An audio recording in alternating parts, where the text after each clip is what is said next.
Langite petang, utane saya terus klepus tekan hatiku.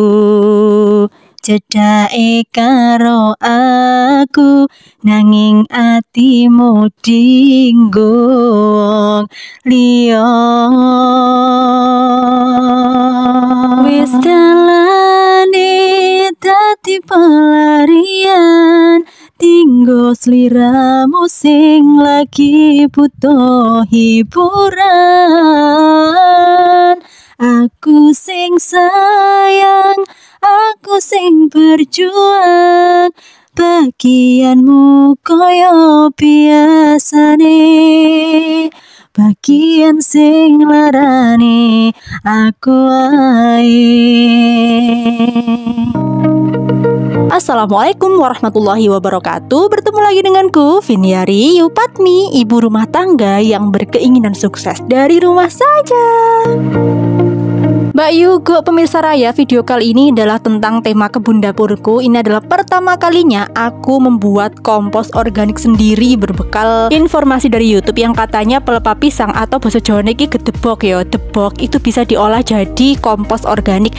Nah, ketika pembuatan video ini tuh memang aku belum tahu bahwa EM4 adalah salah satu bahan yang digunakan atau diperlukan dalam proses pembuatan kompos. Nah, karena aku nggak tahu, maka saat pembuatan video ini tuh aku masih belum punya EM4. Makanya aku pakai cara paling simpel pembuatan kompos organik, hanya bermodalkan air sisa cucian bermodalkan air cucian beras. Nah, mantulita banget, wajib dicoba di rumah, simple pol. Aku ngecebret dari awal sampai sudah tahap pencampuran dari gedebok pisangnya dicampur sama tanah. Jadi bahannya ini Mbak Yu cuma gedebok pisang, kemudian yang udah dicacah ya tentunya untuk memudahkan proses penguraian nanti. Lalu dicampur sama tanah, kemudian dikucur sama air cucian beras. Jadi dilapis gitu loh. Habisnya gedebok dikasih tanah pekarangan.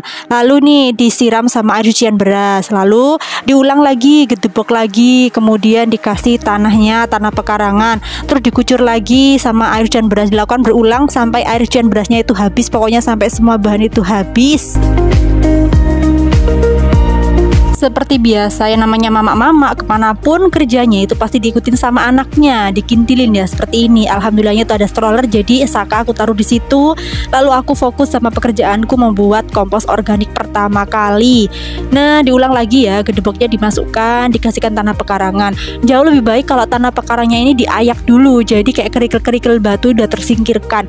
Nah, ini belum aku ayak, jadi aku tuh sambil masukkan, sambil ngebuangin kerikil, ngebuangin batu-batu yang kasar gitu. Jadi kayak lebih bagus tadi itu diayak dulu. Ini nggak aku ayak karena emang aku nggak tahu dan aku belum punya alat ayaknya. Sekarang aku udah jauh lebih tahu, jadi kasih informasi ke teman-teman semuanya biar nggak lama gitu nanti ketika proses pembuatan kompos organiknya.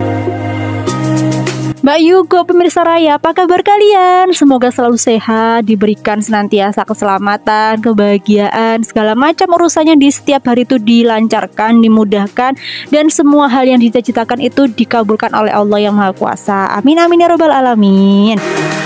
Jeng jeng, nah ini udah tercampur semuanya, gedebok, tanah pekarangan, kemudian udah dikucur sama air cucian beras, tuh semua bahan juga udah habis. Sekarang waktunya kita itu untuk membungkus. Aku ngebungkusnya ya dibungkus lah ya. Kemudian aku taliin sama kabel tis karena emang kebetulan Mas Bojo itu punya kabel tis, jadi aku pakai minta satu. Kalau misalnya nggak punya ya wes ditali aja pakai remput Jepang atau talinya masker itu loh yang nggak kepake. Kompos organik ini semisalkan udah mateng itu nanti teksturnya akan seperti tanah. Nah, udah kan kelihatan di thumbnailku itu kan gambarnya udah mirip kayak tanah. Itu kalau udah jadi, fungsinya buat apa ya? Buat ngomposin tanaman, buat pupuk gitu. Kemudian untuk buat menggemburkan tanah yang tandus, terus buat lapisan media tanam seperti itu. Jadi emang banyak banget fungsinya. Makanya dapat setengah gelangsing kayak gini tuh alhamdulillah banget buat aku yang masih belajaran buat bikin kebun dapur sendiri. Nah, udah ini aku angkatin ke lokasinya. Jangan lupa kalau udah ditali diletakkan di tempat yang teduh ya. Jangan sampai terkena sinar matahari langsung dan jangan kena air hujan. Di bawah pohon nggak apa-apa. Pokoknya jangan kena simat langsung sama air hujan, itu aja deh. Ini aku bawa ke tempat yang teduh dan yaudah selesai di sini prosesnya. Tuh diikutin sama si kucing hitam. Asli loh pemirsa raya, ternyata tuh capek juga angkatin setengah glangsing pupuk yang belum jadi. Udah itu didiemin aja selama kurang lebih 1 bulan. Lebih dari 1 bulan itu jauh lebih bagus supaya nanti teksturnya itu lebih halus lagi.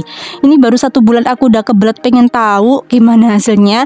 Jadi aku gunting aja kabel tisnya karena emang aku nggak tahu kayak mana caranya buka kabel tis. Kenapa aku bilang penyimpanannya itu lebih bagus lebih dari 1 bulan? Ya supaya nanti penguraiannya itu lebih lama. Kalau penguraiannya lebih lama, otomatis nanti teksturnya jauh lebih halus lagi, jauh lebih cantik, jauh lebih gembur.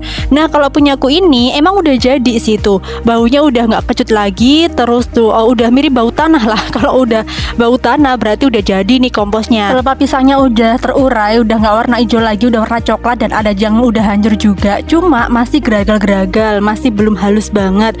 Tapi ya udah cantik sih kalau menurutku. Nih udah cakep ya, udah siap buat dipakai. Mau jadi pupuk bisa, buat nggemburin tanah bisa, mau jadi lapisan atau campuran metan bisa. Mantep banget ya, boleh banget dicoba di rumah karena emang caranya gampang pol. Semisalkan nggak mau ribet dibikin kompos, kemudian mau bikin rice bed, terus bawahnya itu dikasih apa, kasih aja lapisan pelepah pisang gini langsung dipakein gitu bisa. Atau mau dikomposin kayak gini juga bisa, terserah teman-teman semuanya kayak mana. Terima kasih ya udah nonton videoku, semoga video ini bermanfaat. Sampai jumpa di videoku selanjutnya. Dah.